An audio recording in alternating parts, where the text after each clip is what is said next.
पुणी आगकू लघुचाप 13 तारिख बेलू बड़ वर्षा आनीपे यह लघुचाप बांग्लादेश और पश्चिमबंग उपकूल में गोटे घूर्णिबल बेस सक्रिय रही फल आसंता 13 तारिख आड़क गोटे लघुचाप क्षेत्र सृष्टि होबार संभावना रही उत्तर पश्चिम और पार्श्ववर्ती पश्चिम केन्द्रीय बंगोपसागर उपर लघुचाप क्षेत्र सृष्टि हो पारे लघुचाप सृष्टि हेले बड़ वर्षार संभावना कथा कहुच्छे आज बिजुड़ी घड़घड़ी सणे पवन बहिबानी 24 जिला को येलो अलर्ट जारी होईछि प्रबल वर्षा पाई नयागढ़ गंजाम गजपति को चेतावनी रही तेरे आसंता काली 21 जिला को येलो अलर्ट रही ये सब जिले में बिजुड़ी घड़घड़ी सह हल्कारु मध्यम धरण वर्षार संभावना रही घंटा प्रति 30 ରୁ 40 किलोमीटर बेगर पवन बहिबानी सतर्कता जारी करा 11 तारिख दिन समग्र राज्य को येलो अलर्ट जारी करिछि आंचलिक पाणीपाग विज्ञान केन्द्र 12 ରୁ राज्य में वर्षार परिमाण विस्तृति बढ़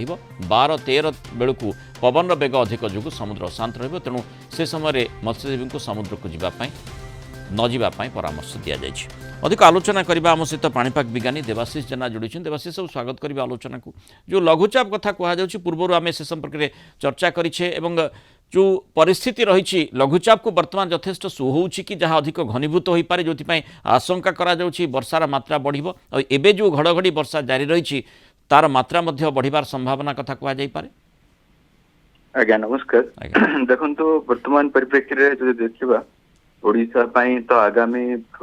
3-4 दिन जो रहुछि मुख्यतः 9, 10, 11, 12 जाए टिके आइसोलेटेड कंडीशन रहइबो माने किछि जगह ही घड़घड़ी वर्षा जनित स्थिति रहइबो मेजर डिस्ट्रीब्यूशन न रही पारे टिल 11 माने टिल 12 जाए 12-13 पर आस्ते आस्ते वर्षा जनित स्थिति बढ़िबो जेहेतु गोटे लघुचाप सृष्टि हेबो जेमती आपण कहउथिले मुख्यतः पश्चिम जो उत्तर पश्चिम बंगोपसागर एवं केन्द्रीय बंगोपसागर रहुछि तार संलग्न अंचल डेभलप हम मुख्यतः दक्षिण ओडिशा पाखापाखि अंचल एवं सेटा पश्चिम दिगरे गति करिवो निश्चित भावे तो यार मेनली प्रभाव आपनकर दक्षिण ओडिशा जो जिला रही मुख्यतः मयूरभंज मुख्यतः मालकानगिरी कोरापुट रायगड़ा गंजाम गजपति नवरंगपुर देन आपणकर कलाहांडी कंधमाल ये सब अंचल टिके अधिक प्रभाव रही पारे 13-14 पर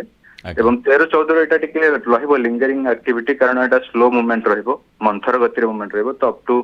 17-18 जाए यार इंपैक्ट रहिबो उत्तर जिला माने मध्य आइसोलेटेड वर्षा पाइबे या प्रभाव रे आस्ते आस्ते 20 पर मध्य गोटे सिस्टम डेभलप होबार चांसेस रहउछि देखा परवर्ती समय कोन सेटा होउछि किंतु एई सिस्टम प्रभाव रे मुख्यतः दक्षिण ओडिशा एवं पश्चिम जिला माने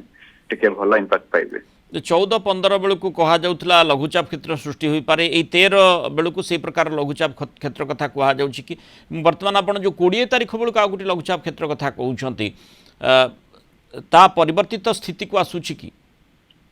हाँ ये सिस्टम टा तो निश्चित भाव पश्चिम दिगरे जो दक्षिण जिला मानक तथा पश्चिम जिला मानक इंपैक्ट पकईकी जीव ता परवर्ती समय आस्ते आस्ते सब्सिक्वेंटली नॉर्थ जो बे ऑफ बेंगल रोचे एडजॉइनिंग पश्चिम बंग रोचे से पाखापाखि गोटे सिस्टम पुणी आउे डेभलप है भाया लगुच से सिस्टम जदि डेभलप है से उत्तर ओडिशा इंपैक्ट पकेब 20-21 बेलवा पर किंतु यही सिस्टम प्रभाव में मुख्यतः दक्षिण एवं दक्षिण पश्चिम जिला माने टिके मेजर इंपैक्ट पाइबे माने आइसोलेटेड हेवी रेनफॉल पाइबे मत लगुच भेरी हेवी मत हो पारे किसी जगह किंतु एक्सट्रीमली हेवी रेनफॉल चांसेस कम रोचे एवं उत्तर ओडिशा रे मेजर इंपैक्ट न हो पारे यही सिस्टम प्रभाव में मुख्यतः दक्षिण ओडिशा एवं दक्षिण पश्चिम जिला माने सिस्टम प्रभाव में अधिक मात्रा इंपैक्टेड हो पारंती। बहुत धन्यवाद श्रीयुक्त देवाशीष जेना आलोचना रही मतामत।